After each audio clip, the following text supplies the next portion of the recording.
ನಗರದ ಹೊರವಲಯದಲ್ಲಿರುವ ನಾಗನಹಳ್ಳಿ ಅಶೋಕ್ ಹೊನ್ನಳ್ಳಿ ಅವರ ನಿವಾಸದ ಸನ್ನಿಧಾನದಲ್ಲಿ ಅಯ್ಯಪ್ಪ ಸ್ವಾಮಿ ಇರುಮುಡಿ ಮಹಾಪೂಜೆ ಕಾರ್ಯಕ್ರಮ ಅದ್ದೂರಿಯಾಗಿ ಜರುಗಿತು. ಅಯ್ಯಪ್ಪ ಸ್ವಾಮಿ ಭಕ್ತರಾದ ನಾಗನಹಳ್ಳಿ ಅಶೋಕ್ ಹೊನ್ನಳ್ಳಿ ಅವರ ನಿವಾಸದ ಸನ್ನಿಧಾನದಲ್ಲಿ ವಾರ್ಷಿಕ ಶ್ರೀ ಅಯ್ಯಪ್ಪ ಇರುಮುಡಿ ಮಹಾಪೂಜೆ ಹಾಗೂ ವಿವಿಧ ಧಾರ್ಮಿಕ ಕಾರ್ಯಕ್ರಮಗಳನ್ನು ನೆರವೇರಿಸಲಾಯಿತು. ಕಾರ್ಯಕ್ರಮದಲ್ಲಿ ಸಚಿವ ಶಾಣ್ ಪ್ರಕಾಶ್ ಪಾಟೀಲ್ ಹಾಗೂ ಶಾಸಕ ಅಲಂಪ್ರಭು ಪಾಟೀಲ್ ಸೇರಿದಂತೆ ಅನೇಕ ಮುಖಂಡರು ಆಗಮಿಸಿ ಆಶೀರ್ವಾದ ಪಡೆದುಕೊಂಡರು.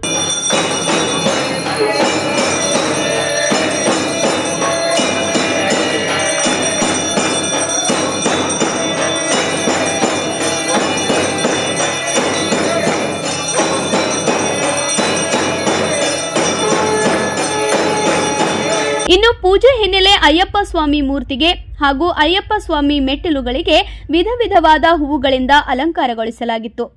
ನಂತರ ಭಜನೆ, ಕೀರ್ತನೆ ಹೀಗೆ ಹಲವು ಧಾರ್ಮಿಕ ಸೇವೆ ಸಲ್ಲಿಸಲಾಯಿತು. ಅಯ್ಯಪ್ಪ ಸ್ವಾಮಿಯ ಮಹಾಪೂಜೆ ನಂತರ ಭಕ್ತರಿಗೆ ತೀರ್ಥ ಹಾಗೂ ಮಹಾಪ್ರಸಾದ ವಿತರಣೆ ಮಾಡಲಾಯಿತು. ಈ ವೇಳೆ ಮಾತನಾಡಿದ ಶಾಸಕ ಅಲಂಪ್ರಭು ಪಾಟೀಲ್ ಅವರು ಅಶೋಕ್ ಹೊನ್ನಳ್ಳಿ ಅವರ ನಿವಾಸದಲ್ಲಿ ಪ್ರತಿ ವರ್ಷವೂ ಅಯ್ಯಪ್ಪ ಸ್ವಾಮಿ ಅವರ ಪೂಜೆ ಅದ್ದೂರಿಯಾಗಿ ನೆರವೇರಿಸಲಾಗುತ್ತಿದೆ. ನಮ್ಮ ಕಲಬುರಗಿ ಜಿಲ್ಲೆಯಲ್ಲಿ ಬಹಳಷ್ಟು ಜನ ಅಯ್ಯಪ್ಪನ ಭಕ್ತಾದಿಗಳಿದ್ದಾರೆ. ಸುಮಾರು 25 ವರ್ಷಗಳಿಂದ ಈ ಅಶೋಕ್ ಹೊನ್ನಳ್ಳಿಯವರು ಮತ್ತು ಅವರೆಲ್ಲ ಭಕ್ತಾದಿ ಸಂಗಡಿಗರು ಕೂಡ ಯಾವತ್ತೂ ಕೂಡ ಅಯ್ಯಪ್ಪ ಸ್ವಾಮಿ ಸೇವೆ 40 ದಿವಸಗಳ ಕಾಲ ಪೂಜಾ ಪುನಸ್ಕಾರ ನಿಷ್ಠೆಯಿಂದ ಮಾಡಿ ಗುಡ್ಡಕ್ಕೆ ಹೋಗಿ ಅಯ್ಯಪ್ಪ ಸ್ವಾಮಿ ಸೇವೆ ಸಲ್ಲಿಸಿ ಬರ್ತಕ್ಕಂಥದ್ದು ಪದ್ಧತಿ. ಅದೇ ಪ್ರಕಾರ ಇದರ ಸಲುವಾಗಿ ಸ್ಪೆಷಲಾಗಿ ಅಶೋಕ್ ಹೊನ್ನಳ್ಳಿಯವರು ಒಂದು ಸ್ವತಃ ಅಯ್ಯಪ್ಪ ಸ್ವಾಮಿ ಟೆಂಪಲನ್ನು ಕಟ್ಟಿಸಿ ಈ ಒಂದು ಸಣ್ಣ ಸುಂದರವಾದಂಥ ಮಂಟಪದಲ್ಲಿ ಎಲ್ರಿಗೂ ಪೂಜೆ ಮಾಡಲಿಕ್ಕೆ ಅವಕಾಶ ಮಾಡಿಕೊಟ್ಟು ಇಲ್ಲಿ ಪೂಜೆ ಮಾಡಿ ಇರುಮುಡಿ ಮುಗಿಸ್ಕೊಂಡು ಏನಪ್ಪ ಅಂದರೆ ಇಲ್ಲಿಂದ ಅಯ್ಯಪ್ಪ ಸ್ವಾಮಿ ಗುಡ್ಡಕ್ಕೆ ಹೋಗಿ ಅಲ್ಲಿ ಪಂಪದಲ್ಲಿ ಸ್ನಾನ ಮಾಡಿ ಅಲ್ಲಿ ಹೋಗಿ ಏನಪ್ಪ ಅಂದರೆ ತಮ್ಮ ಇರುಮುಡಿಯನ್ನು ಬಿಟ್ಟು ಬರ್ತಕ್ಕಂಥ ಪದ್ಧತಿ ಇದೆ. 4 ದಿನಗಳ ಕಾಲ ಪರ್ಯಂತರವಾಗಿ ಎಲ್ಲರೂ ಬೆಳಗ್ಗೆ ಮತ್ತು ಮುಂಜಾನೆ ಸಾಯಂಕಾಲವರೆಗೂ ಸೇವೆಯನ್ನು ಮಾಡಿ ಅಯ್ಯಪ್ಪ ಸ್ವಾಮಿ ಪೂಜೆಯನ್ನು ಮಾಡಿ ಅಲಂಕಾರ ಮಾಡಿ ಅದನ್ನು ತೃಪ್ತಿಪಟ್ಟುಕೊಂಡು ಈ ಸೇವೆ ಸಲ್ಲಿಸ್ತಾ ಇದ್ದಾರೆ. ಅದಕ್ಕಾಗಿ ನಾವು ನಮ್ಮ ಕರ್ನಾಟಕ ಸರ್ಕಾರದ ಮಂತ್ರಿಗಳ ಶಾಣ್ ಪ್ರಕಾಶ್ ಪಾಟೀಲರು ಬಂದಿದ್ದೇವೆ, ಮಾಂತಪ್ಪ ಸಂಗಾಯಿಯವರು ಬಂದಿದ್ದೇವೆ. ನಾವು ಕೂಡ ಅಯ್ಯಪ್ಪ ಸ್ವಾಮಿಯ ಆಶೀರ್ವಾದವನ್ನು ತೆಗೆದುಕೊಂಡಿದ್ದೇವೆ. ಎಲ್ಲರಿಗೂ ಒಳ್ಳೆಯದಾಗಲಿ. ಕಲಬುರಗಿಯ ಅನೇಕ ಭಕ್ತರು ಇಲ್ಲಿಗೆ ಆಗಮಿಸಿ ಅಯ್ಯಪ್ಪ ಸ್ವಾಮಿ ದರ್ಶನಾಶೀರ್ವಾದ ಪಡೆದು ಪುನೀತರಾಗುತ್ತಾರೆ ಎಂದರು.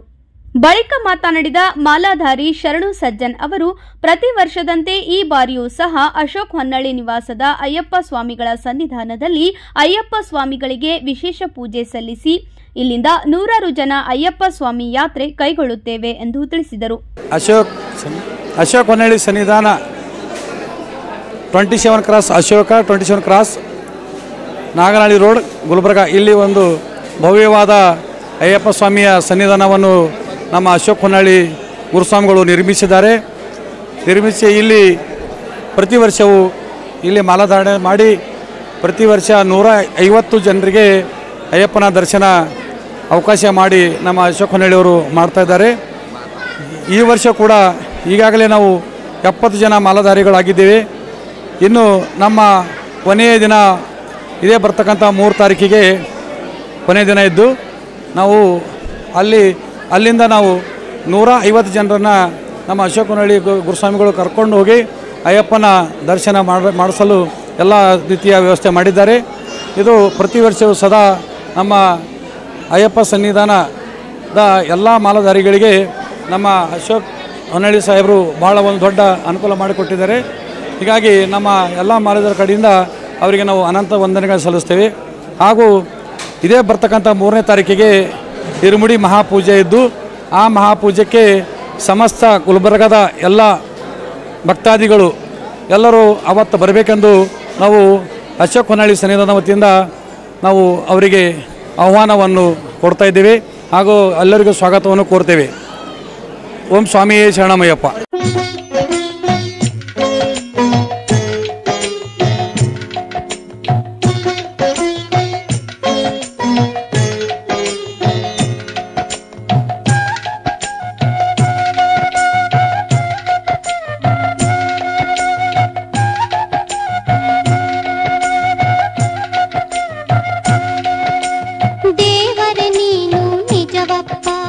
ಬಾಲಕನಾಗಿ ಹೇ ಅಯ್ಯಪ್ಪ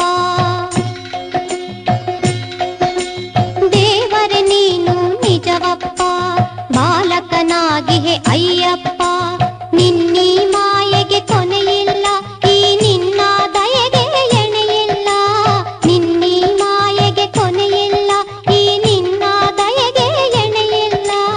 ದೇವರೇ ನೀನು ನಿಜವಪ್ಪ, ಬಾಲಕನಾಗಿಹೆ ಅಯ್ಯಪ್ಪ.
ಕಾರ್ಯಕ್ರಮದಲ್ಲಿ ಗುರುಸ್ವಾಮಿಗಳಾದ ಮಲ್ಲಿಕಾರ್ಜುನ್ ಖಜೂರಿ, ಬನಶಂಕರಿ ಅಂಗಡಿ, ಗುರುದೇವ್ ಕಳಸ್ಕರ್, ಮಾಜಿ ಮಹಾಪೌರರಾದ ರವಿ ಹೊನ್ನಳ್ಳಿ, ರವಿ ಕೊರವಿ, ರಾಹುಲ್ ಹೊನ್ನಳ್ಳಿ, ರಾಜ್ಕುಮಾರ್ ಹೊನ್ನಳ್ಳಿ, ನಾಗು ಪಾಟೀಲ್ ಸೇರಿದಂತೆ ಅನೇಕ ಮಾಲಾಧಾರಿಗಳು ಭಾಗವಹಿಸಿದ್ದರು.